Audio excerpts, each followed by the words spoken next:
अकोल्यातील मूर्तिजापूर येथील चिखली कासवी मार्गावरील यल्लम्मा उर्फ रेणुका माता मंदिरात दरवर्षीप्रमाणे देवीचा 2 दिवसीय यात्रा महोत्सव विविध धार्मिक व सामाजिक कार्यक्रमाने साजरा करण्यात आला. हे यल्लम्मा देवीचे मंदिर विदर्भातील एकमेव असल्याचं बोललं जातं. यात्रा महोत्सवानिमित्त 27 डिसेंबर रोजी सकाळी 7 ते 8 अभिषेक तर 9 वाजता महाआरती करण्यात येऊन 10:30 वाजता रक्तदान शिबिराचं आयोजन करण्यात आलं होतं. रक्तदान शिबिरात एकूण 50 रक्तदात्यांनी रक्तदान केलं. यामध्ये महिला व युवतींचाही समावेश होता. देवीच्या पालखी मिरवणुकीला 28 डिसेंबर रोजी सकाळी 11 वाजता भक्तिमय वातावरणात संपूर्ण शहरात देवीच्या नावाचा जयघोष करीत हळदीची उधळण करत चौकात चौकात फटाक्यांची आतिषबाजी करून भव्य मिरवणूक काढण्यात आली.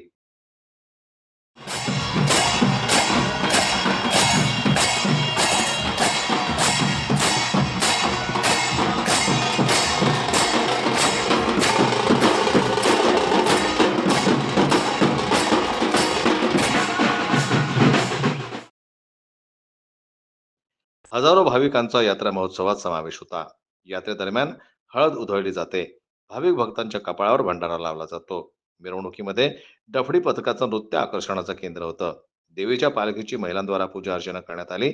यल्लमा देवीच्या दर्शनासाठी धुळे, पंढरपूर, कुर्डुवाडी, महाराष्ट्रातील अनेक भागातून भाविकांनी हजेरी लावली.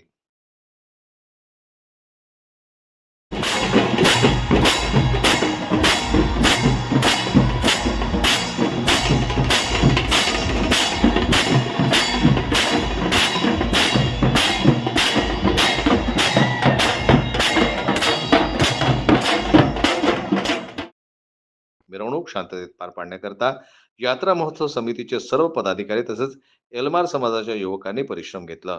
महाप्रसादाचं आयोजन 1 जानेवारी रोजी 12 ते 3 वाजेपर्यंत देवीच्या मंदिरात करण्यात आलेलं आहे. संजय उमक, जनमत लाईव्ह न्यूज, अकोला.